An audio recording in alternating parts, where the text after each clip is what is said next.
Hi everybody, welcome to week 2 of the UT Dallas We Teach CS Collaborative, otherwise known as Module 1. This week we're going to be talking about truth values, control statements like if statements, variables, and operations. We're also going to get started with the Scratch programming interface and use some block-based Python.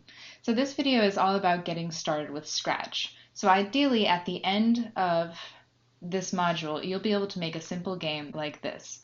I've made a game where you play as a bat and you fly around and you're trying to find things to eat. So we don't want to eat this fox, it might eat the bat instead, so that's handled in a certain way. But if we fly into the butterfly, then the bat gets to have a nice tasty meal and has found a food. Likewise, if we fly into the crab, it does not like to eat the crab. So just a very simple game that's using the truth values, control statements, variables, and operations like we'll learn this week. The program that we're going to be using is called Scratch. Scratch is a block-based programming interface. The programming interface for Scratch contains 4 main parts. It contains a stage where you position all your sprites, and that's where what your user will see and where things interact. It contains a box that lists all of your sprites, so you can click on them and look at what scripting goes along with them. It contains your block menus, and it contains your actual scripting menus, which is where the programming happens. You go to scratch.mit.edu and you just click on Create at this top bar, and it will give you the programming deck. At any time, if you make changes here, you can choose to join Scratch and you'll be able to save what you're working on. So if you start working on something, you don't think that you want to create an account, but then you change your mind, you won't lose all your work. If you decide that you want to stay completely not logged in, not have to bother with an account, that is totally fine. We're not turning in anything through Scratch. Everything will be turned in through Scratch files, or you can send me the link if you choose to keep it on Scratch, but it's not required. So you can download a file to your computer under the file menu. Just click download to your computer and it will download a .sv2 file. That file can later be re-uploaded in a new session for you to edit. So you are not required to log in. If you do want to create an account, then you'll create a new programming screen in the same way. You'll go to the home page at scratch.mit.edu and you'll click Create and you'll get the exact same screen. The main difference here is that under File you'll have more options. You can save now, which will save it to your account. You can save it as a copy if you want to create a slightly different branch of a program, or you don't want to mess up something you already have but you want to change it a little bit. But you will also be able to download and upload from your computer, so that's still there. If you're logged into your account, then you can go click on your name and go to My Stuff at any time, and that will list all of your projects. So you can see I have quite a few Scratch projects that I've worked on in the past. Scratch is a lot of fun.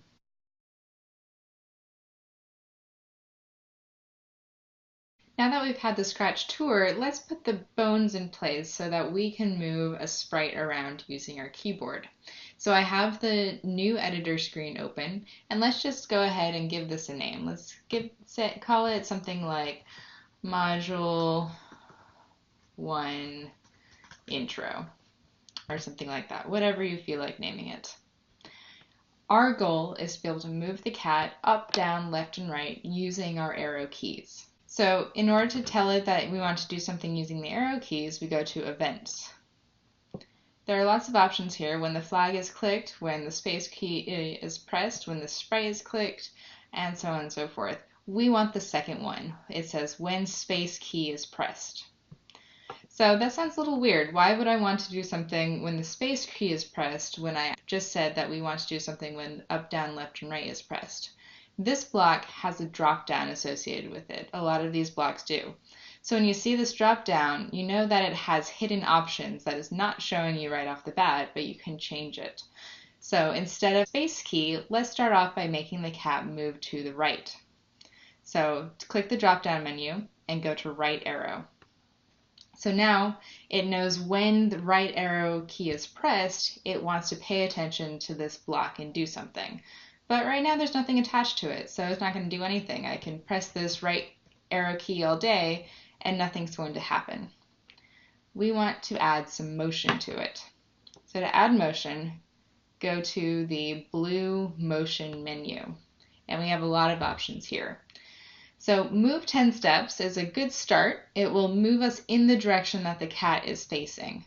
But we want to be able to move up and down as well, and we don't always want to bother with changing the direction of the cat. So instead, we're going to look at the X and Y coordinates. So the sprite is associated with a coordinate grid with 0, 0 at the axis. And up in this corner, you can always see what the X and Y coordinates of that particular sprite are. So right now it's at the origin, it's at 0, 0. I can drag it around and it will give me a new coordinate where the sprite is positioned at. So it is just like a coordinate system in a math class. So you can definitely use this to practice coordinates with your students. So we're going to use the X and Y coordinates. The X governs left to right, and the Y governs up to down, just like in the Cartesian plane that you would teach in school. So instead of move, I want to change X by 10 when I press the right arrow. So if I just drag it out here and drop it anywhere, still nothing's going to happen because Scratch doesn't know that we want this change X by 10 to happen when the right arrow key is pressed. So we have to connect these blocks.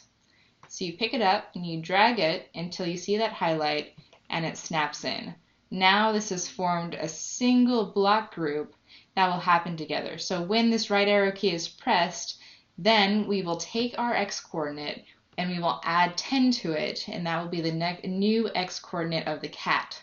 So if this works correctly, I can expect that if I press the right arrow, my X value will change to 10. So let's see if it worked. And it did. Wonderful. Always nice when things work correctly. So I can do that over and over again, adding 10 each time.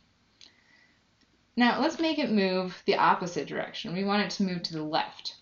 So I could repeat the process that I just did with going to the events, dragging out the when space key is pressed, changing that, going back to motion and adding change X by 10, or I can click on this block group, I can right click on this block group and click duplicate.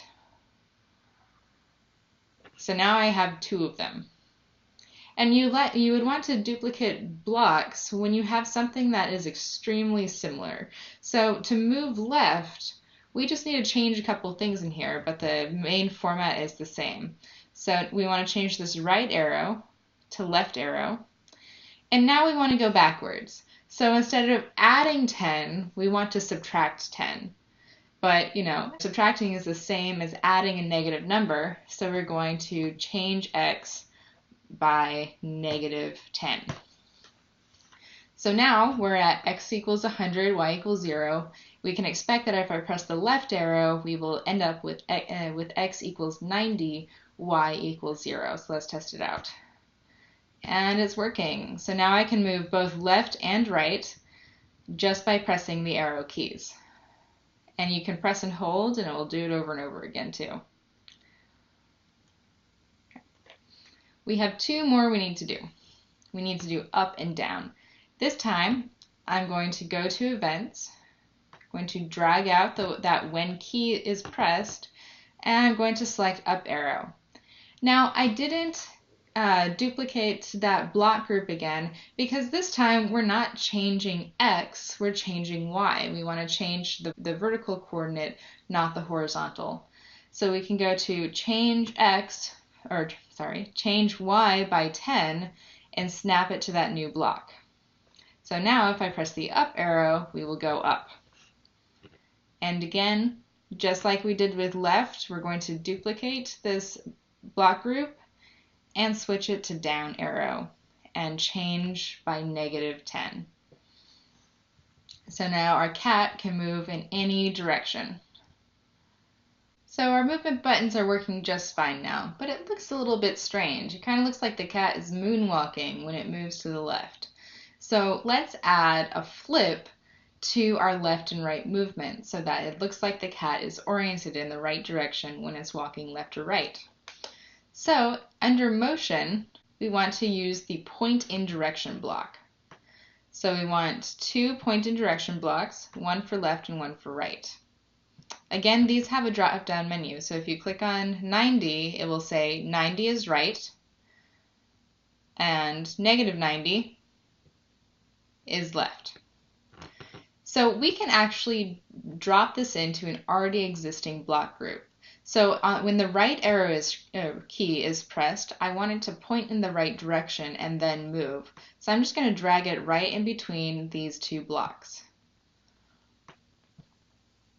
When the left arrow key is pressed, I want it to point in the left direction in this move. So I'm going to slot it right in between these two blocks. So now, if I move left, something is going to happen, but it's not going to be what you expect. So if I press left, the cat is suddenly upside down, which is not what we want. Right now what's happening is it's rotating the cat around an axis. So it's doing that rotational motion. We want it to actually flip when it rotates, or reflect over the axis when it rotates. So we can change the rotation style of a sprite by clicking on this little eye in the corner of the sprite. So instead of rotational style with this little loop-de-loop, we want it with this line segment with the 2 arrows. And what that will do is it'll say when it rotates to the other side, or -90 degrees, it's facing the other way. We're not going to rotate it so it's upside down. And just click on this blue arrow to get back. So now, if I press left, I'm facing one way, and if I press right, I'm facing it the other way. So it looks a little better for the cat. So go ahead and play around with Scratch for a while, and when you're ready, move on to the next video and the next activity.